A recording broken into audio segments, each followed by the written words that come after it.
Baik, kembali jumpa lagi teman-teman semua bersama saya Hans Wakil di Respon Populer bersama saya pemuda awam, dan tentunya saya pemuda awam akan selalu bersama dengan akademisi kita dan praktisi kita, Bang Ruswan ya. Ya. Nah, Bang, di awal di part pertama kita bicara soal masalah sekurang-kurangnya gitu ya hukum kita secara nasional yang kemudian masih terjadi banyak pelemahan-pelemahan dari aspek pengawasan dan juga kemudian soal sanksi hukumnya kepada para illegal fishing, sehingga kemudian praktik illegal fishing ini selalu terjadi dan didapati terjadi kerusakan-kerusakan di dasar laut kita, ya kan? Karena memang misalnya illegal fishing yang dilakukan dengan bom fishing gitu ya, lalu cyanida fishing gitu ya Bang.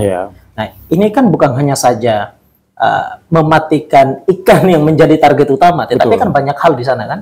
Ada banyak spesies yang ada di dasar laut Maluku, baik itu karang gitu, ikan, lalu kemudian yang lain-lainnya, bahkan telur-telurnya pun juga kemudian ikut mati gitu kan. Nah, dipaksakan untuk mati sebetulnya.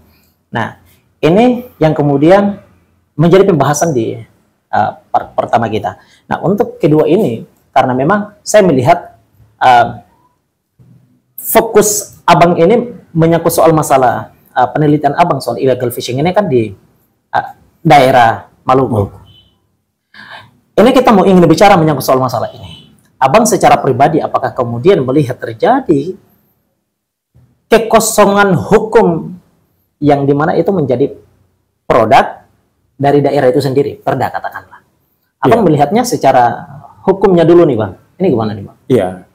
Kalau kita melihat secara hukumnya ya, kita kembali kebijakan hukumnya ya. Kata lain politik hukumnya. Nah, jadi secara hierarki kebijakan hukum, peraturan perundang-undangan itu kan kita melihat dari undang-undang, peraturan pemerintah, peraturan menteri, sampai peraturan daerah, untuk bisa mengcover dan mengakomodir semua memang yang dinamakan dengan illegal fishing di perairan Maluku. Betul.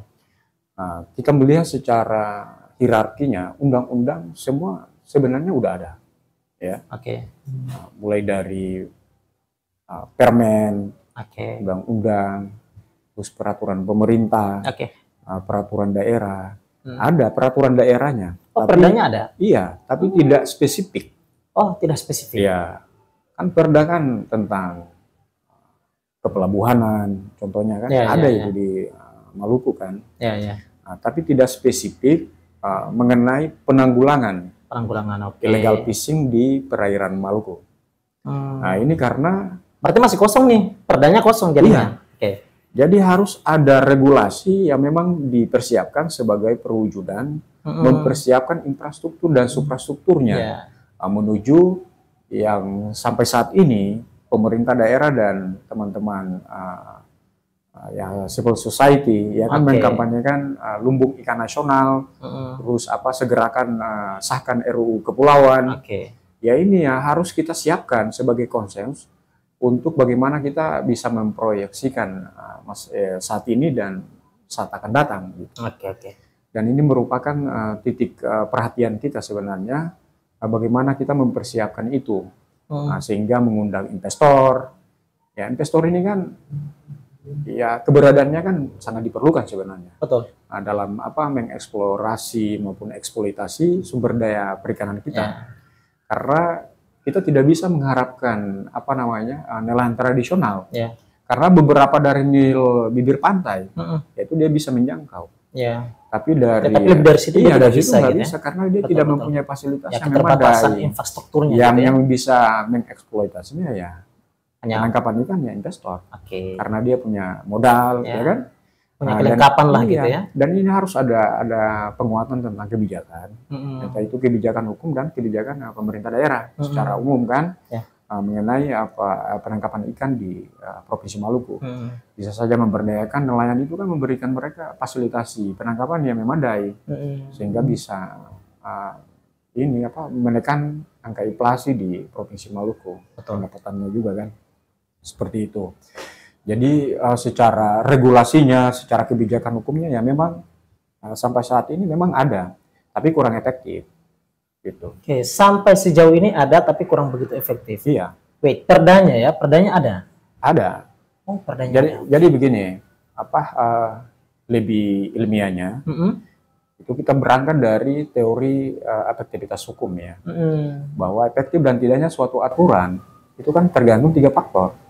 Yang ini budaya ini kan masih ada benturan-benturan di bawah nih, entah itu budaya ketidakpatuhan, yaitu kita harus menggiring sampai mereka patuh, ketidaktahuan terhadap hukum, itu kita harus memberikan edukasi. Betul. Nah, di dalamnya juga yang selanjutnya adalah substansi hukum. Substansi hukum ini kan kita harus melihat kekosongan hukum itu. Nah, perda ya harus dibuat lebih spesifik, ya, dan struktur hukumnya dalam hal ini penegak hukum, ya, termasuk di dalamnya Polairut, TNI Angkatan Laut, PSDKP, terus PPNS Perikanan, itu harus ada upaya koordinasi yang baik di antara penegak hukum itu, sehingga proses penegakan hukum itu kan dia harus efektif. Nah, itu kelemahan-kelemahan dalam proses sistem hukum kita sih sebenarnya. Nah, mulai dari kebijakan, terus penegakan hukumnya atau criminal prevention itu kan, nah, itu kan itu harus dibenahi sebenarnya untuk meminimalisir dan menekan angka tindak pidana illegal fishing di perairan Maluku. Oke, baik. Ini Abang sepakat nggak sih kira-kira kalau misalnya dari aspek kebijakan hukumnya kita membuat satu bentuk, katakanlah ini soal masalah perda nih, kita bentuk satu bentuk sanksi yang dimana itu memberatkan para illegal fishing. Nah, karena ini kita lagi sedang berupaya untuk memaksimalkan kerja dan mengoptimalkan kerja untuk ya hal-hal yang menjadi kekayaan kita ini bisa dimaksimalkan dengan baik, karena tujuan kita itu jauh lebih besar. Misalnya soal masalah mengurangi angka kemiskinan, mendorong kemajuan kesejahteraan masyarakat itu sendiri, ya kan, meningkatkan pendapatan daerah dan lain seterusnya. Artinya keinginan kita adalah soal masalah hal positif itu jauh lebih besar, gitu. Maka Abang sepakat nggak sih kira-kira jika kemudian kita menerapkan satu bentuk sanksi yang dimana itu memberatkan mereka gitu? Iya. Agar biar bisa menjadi efek jerah nih, Bang.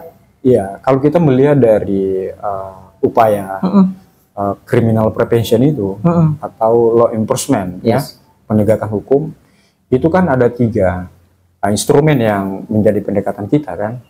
Yang pertama preventif, preventif, dan represif itu. Preventif ini kan kita harus melakukan upaya-upaya menghilangkan niat dari para pelaku illegal fishing itu. Nah, kita bisa saja melakukan sosialisasi, terus kita bisa juga padukan antara hukum adat kita kan. Hukum adat kita kan diakui secara nasional. Betul. Kita punya kearifan lokal masing-masing kan. Betul. Ya, kita bisa padukan, ada namanya dengan yang sasi-sasi laut kan. Betul. Itu pemerintah daerah bisa memanfaatkan itu untuk sasi laut. Nah, sehingga ikan itu dia bisa berkembang biak dengan baik. Nah, dan juga ini menghilangkan niat yang tadi preventif kan. Ya, pengawasan-pengawasan, sosialisasi, patroli-patroli itu kan ya harus dioptimalkan oleh penegak hukum kita. Betul. Pemerintah daerah juga bisa melibatkan pemerintah negeri. Di daerah kita kan banyak negeri-negeri desa adat, negeri adat ya. Itu bisa dipadukan hukum adat dengan hukum nasional kita sebenarnya untuk melahirkan sebuah regulasi dalam bentuk perda yang lebih spesifik untuk penanggulangan illegal fishing ini. Dan juga ini penindakan tadi kan, represif. Yaitu apabila terjadi suatu tindak pidana illegal fishing ya harus langsung ditindak. Betul. Itu kan ada faktor-faktor di dalamnya yang memang menjadi kelemahan dalam proses penegakan hukum. Ya mungkin dari penegak hukumnya yang kurang berintegritas, terus wawasannya, dan juga fasilitas ya, sarana penegak hukumnya kurang memadai. Karena makin kesini kan budaya kejahatan kan makin canggih sekarang kan. Berarti masih terjadi kelemahan-kelemahan dari aspek pengawalan itu ya? Iya. Pengawasan. Penegakan hukumnya juga kan termasuk budaya hukumnya juga, sama substansi hukumnya. Dari pengawasan, terus penindakannya. Nah, sekarang kan para pelaku illegal fishing lebih canggih modus operandinya. Mereka masuk dengan kapal asing ya kan. Mereka pakai alat yang tidak terdeteksi sampai saat ini kan bisa itu. Nah, sehingga penegak hukum kita mulai dari Polair, terus BPSDKP dan Angkatan Laut itu tidak efisien, tidak efektif dalam melakukan proses penegakan hukum terhadap pelaku ini. Jadi pelaku ini kan bukan saja dari nelayan kita, nelayan lokal yang menggunakan bahan-bahan seadanya, biasanya bom fishing dan juga cyanide fishing, tapi dari korporasi investor-investor asing itu, mereka juga bisa masuk tanpa surat izin. Tanpa surat izin usaha perikanan, pengangkutan, dan juga mereka bisa dengan sendirinya melanggar fishing ground ya, zona-zona yang memang diharuskan untuk melakukan penangkapan, mereka masuk di situ, dan ini merupakan suatu tindak pidana illegal fishing termasuk di dalam itu. Betul. Ini adalah tindak kejahatan gitu ya. Iya. Dan saya kira soal misalnya beberapa tahun belakangan ketika kemudian kita lihat ya pada periode pertama pemerintahan nasional Pak Jokowi katakanlah, di sana kan Bu Menteri siapa namanya? Susi Pujastuti gitu ya, Bu Menterinya. Beliau tegas sekali tuh di dalam menangani persoalan-persoalan seperti ini. Ada kapal-kapal yang secara ilegal menangkap ikan dan kemudian mengambil keuntungan dari kekayaan kita yang berada di laut gitu ya. Beliau tidak langsung atau mengikuti cara main administrasi yang kemudian agak lama, beliau langsung tenggelamkan gitu ya, secara tegas beliau tenggelamkan gitu, karena saya kira ini satu bentuk sanksi biar untuk kemudian memberi efek jera kepada para illegal fishing ini. Iya, betul itu. Ini kan upaya penegakan hukum ya, jadi harus ada upaya memberikan efek jera para illegal fishing ini kan.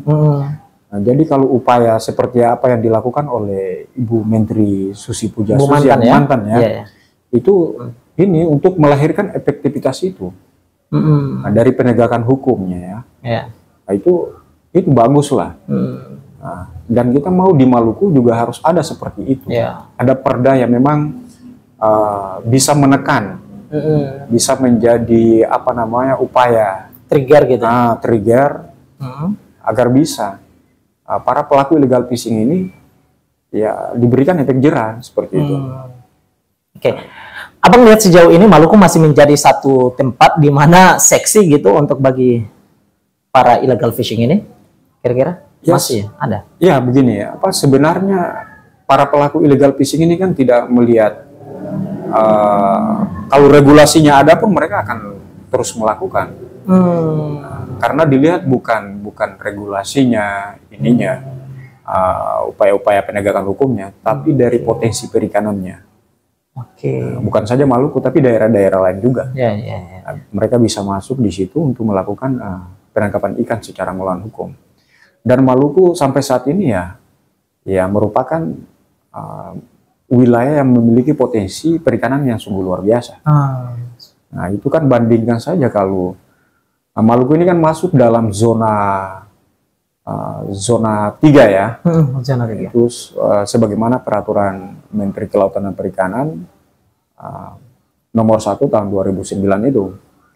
Nah, jadi dia masuk dalam zona perikanan yang memang 6 zona ini kan memiliki potensi perikanan yang sungguh luar biasa, signifikan. Sehingga dijadikan sebagai daerah-daerah potensi perikanan. Nah, jadi dibikinlah sebuah pembagian zona penangkapan kan seperti itu. Jadi Maluku memiliki potensi yang luar biasa kalau memang nilainya mau dirupiahkan ya. Maluku memiliki penghasilan per tahun 117 triliun ya. Dan itu sungguh luar biasa. Dan ini kelemahan ada dalam zona 3 itu diberikan lagi kuota penangkapan kepada investor 2,9%. Nah, terus dari kuota yang diberikan pemerintah kepada nelayan tradisional itu cuma 600.000 sekian ton. Nah, sehingga ini menjadi trigger juga sih, motivasi juga kan kepada para investor dan nelayan ya untuk melakukan itu juga bisa menjadi potensi dan ancaman juga bagi para investor dan nelayan kita. Karena itu tadi, kurang kepatuhan terhadap hukum dan lemahnya fasilitas kita penangkapan bagi para nelayan tradisional. Mereka bisa ambil jalan pintas untuk mendapatkan ikan yang mereka menggunakan bom fishing, peledak, dan juga bahan-bahan kimia yang bisa, dan alat tangkap yang bisa menghancurkan biota laut kita, seperti itu. Baik.